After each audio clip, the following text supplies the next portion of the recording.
In this module, we will discuss the basics of set theory. I will assume that you are already familiar with set theory.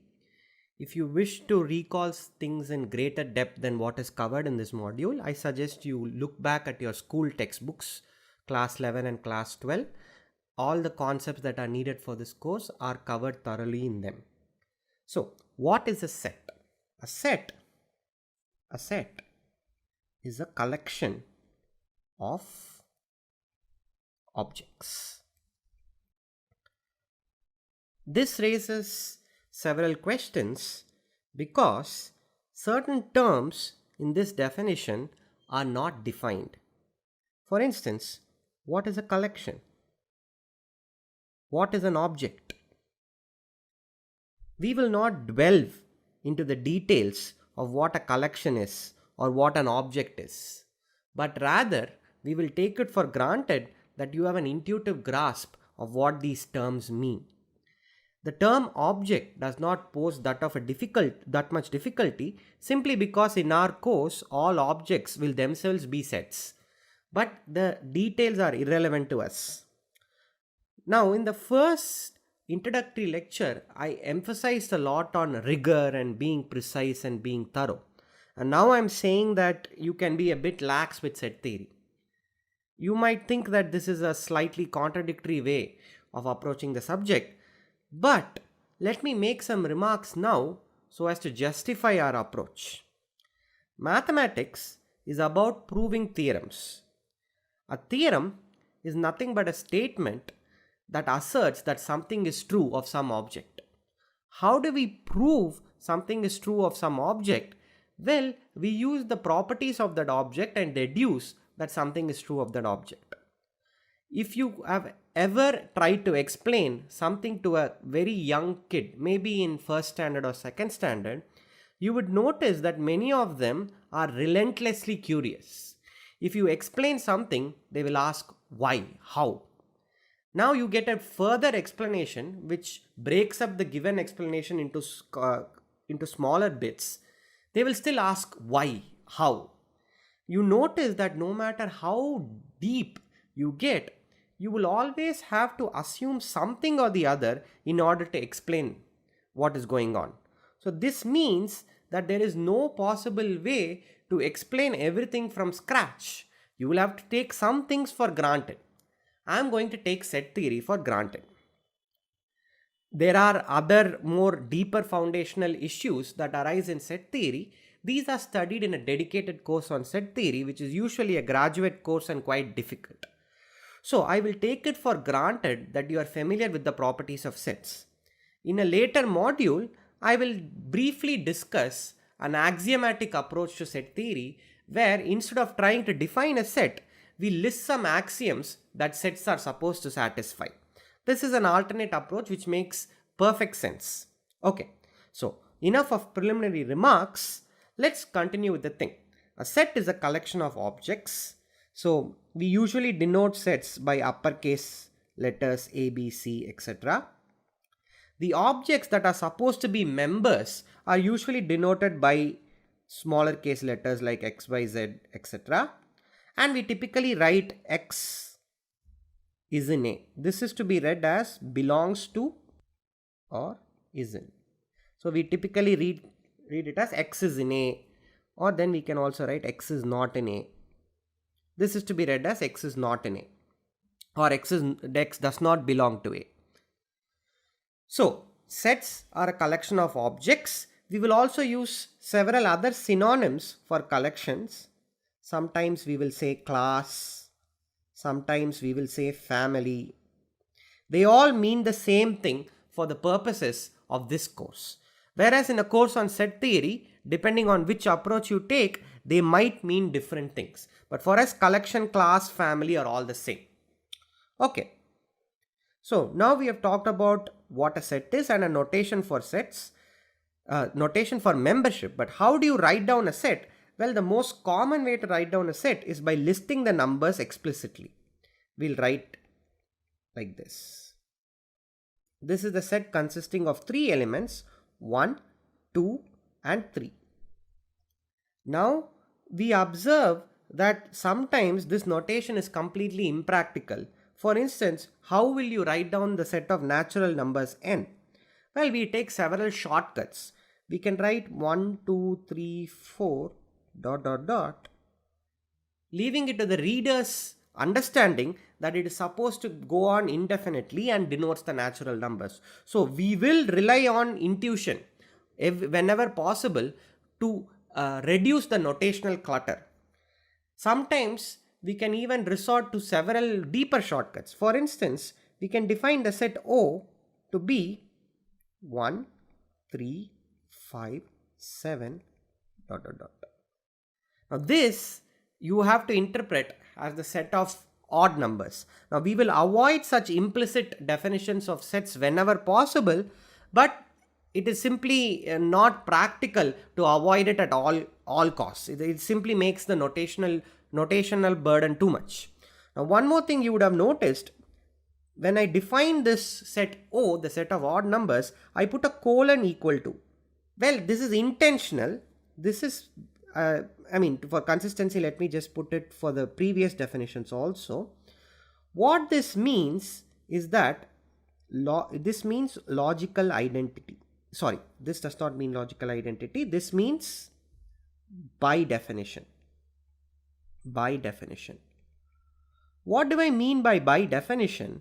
Well, I want to distinguish between two types of equalities. If you are familiar with programming languages, this should not be too hard to understand. When I write something like x plus 1 the whole squared is equal to x squared plus 2x plus 1, what I actually mean to say is that the left hand side and the right hand side are logically the same. They are not just different quantities that happen to be equal. They are identical quantities written in different ways. So whenever I use equality, I mean logical identity. The object on the left hand side and the object on the right hand side are exactly the same. Whereas I write O colon equal to say that the left hand side is defined to be the object on the right hand side. So rather, in programming language terms, the left hand side, if you think of it as a variable name, I'm assigning the right hand side to be the value of the variable. Whereas when I write x plus 1 the whole squared is x squared plus 2x plus 1, what I really mean is that the left hand side and the right hand side are exactly the same quantities.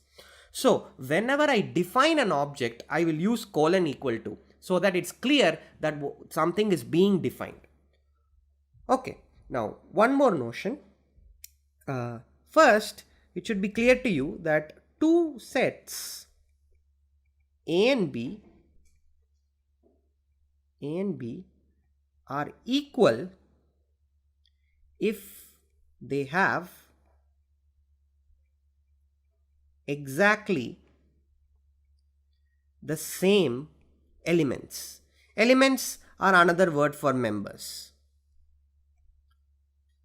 Okay, so what this is saying is, if I want to show that two sets A and B are equal, all I have to do is to show that if x is in A, then x is in B.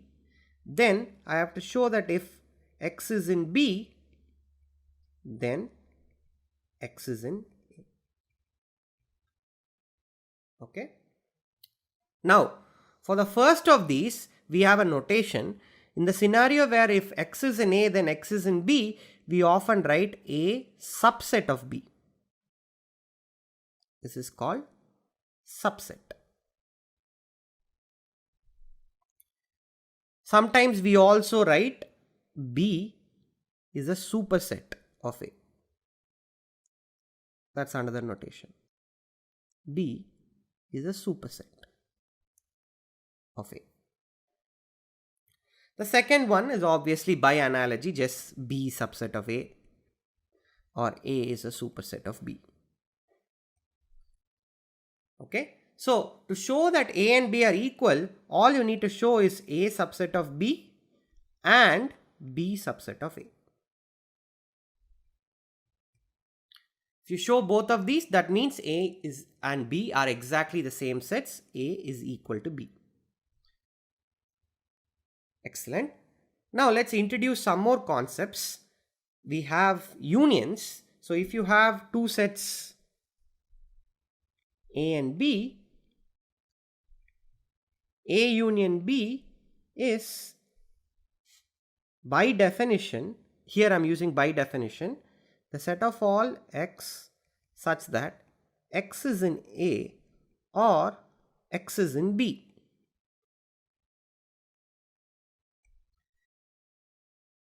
Notice that we have used a slightly different notation for denoting this union.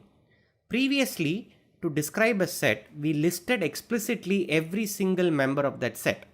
This is hopelessly inefficient. Instead, most scenarios will require using properties to define sets. In a future module on logic, we will talk about properties, but basically we will write a set as x such that some property is true of x. Now the question arises, to what set does this property apply to? The property P is always defined on some set. Members of that set could either have that property or not have it. So in essence, what we are doing is we are selecting a subset of some set on which the property is defined. We are selecting those members that satisfy the property and putting that as a subset. So when more precision is required, we will often mention this set explicitly. Instead of just writing x such that property of x is true, we will sometimes denote the set on which the property is defined as S and write the notation as x in S such that property of x. This is to be read as the subset of those elements of S such that the property P holds for that element x. Now, what set is the property that we are considering in the definition of the union defined over? I have defined A union B as a set of all x such that x is in A or x is in B. So belonging to A or belonging to B is the property, but it's not clear where the property is defined, which set the property is defined. This is not a problem because one of the axioms of set theory that we will see later on specifies that the union of two sets itself is a set. So in our naive approach to set theory in this module, I am just defining the union this way. In the future module on axiomatics, you will see precisely what is happening. Similarly, we have A intersection B.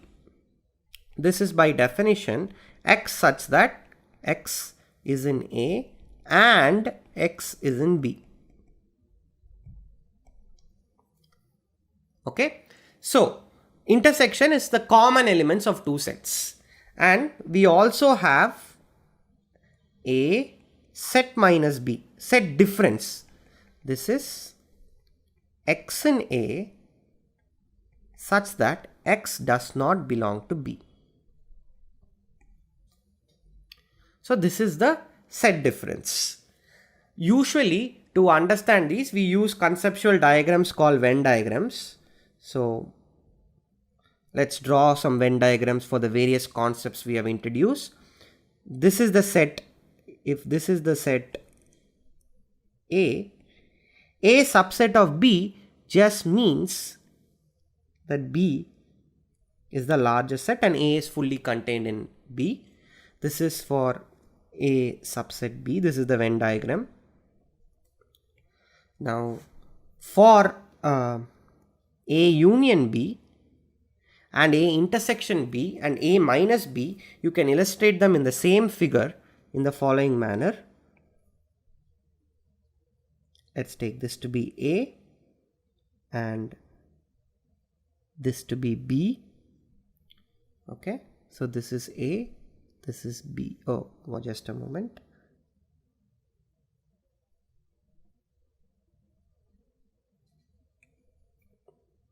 This is A and this is B. This entire thing is the union. The intersection is the common part, and A set minus B or A set difference B is supposed to be this. Oh, sorry.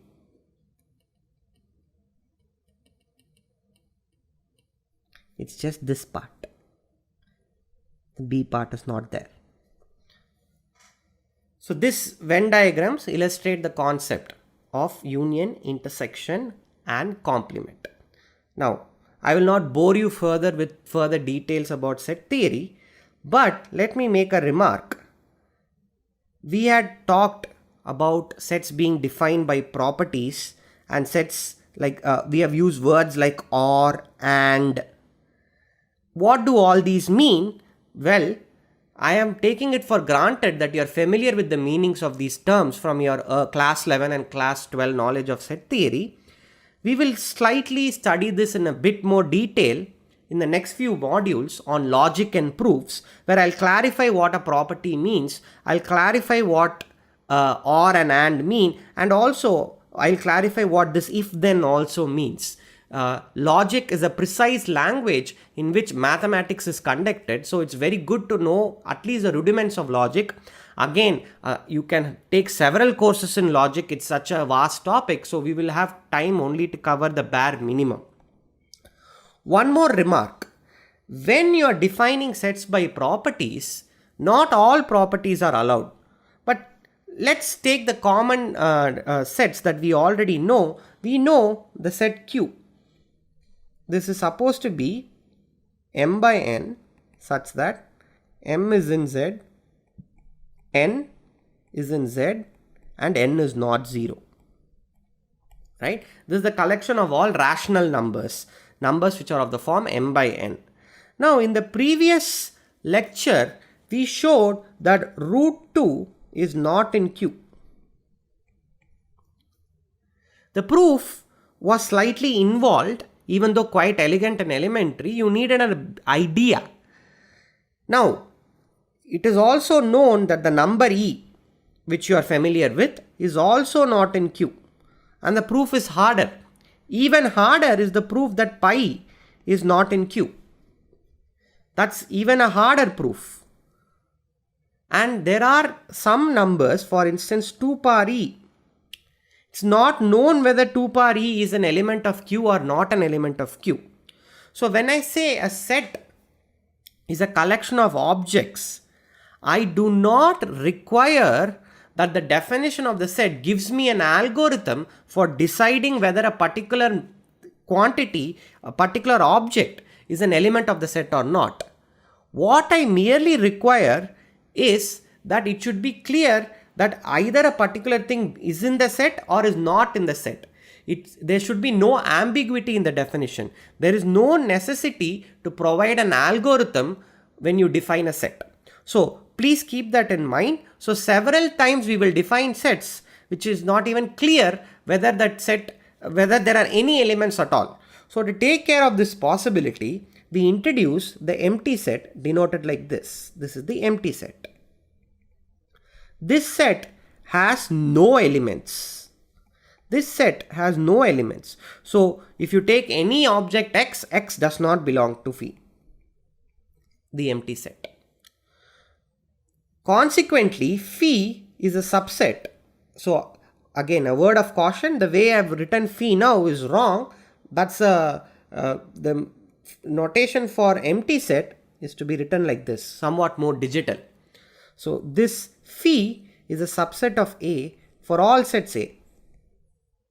That means no matter what set you take, phi is a subset. Why is that so? Well, it will be better if I illustrate this after I talk about some rudiments of logic. But this is what is known as a vacuous statement, that the fact that the empty set is a subset of A is vacuously true. But be careful, it is not true that phi is a member of A.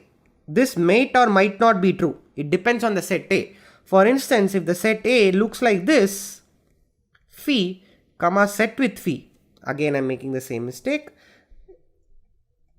Set with phi, then phi is a subset of phi, so subset of A. Phi is an element of A. Set with phi is an element of A. and set with phi is a subset of A. So this is very interesting situation that is happening. Not only that, set with phi is also a subset of A. So this is an extremely comical situation. Please digest this example thoroughly. There is nothing really difficult about the empty set other than getting used to it. This is a course on real analysis and you have just watched a module on basic set theory.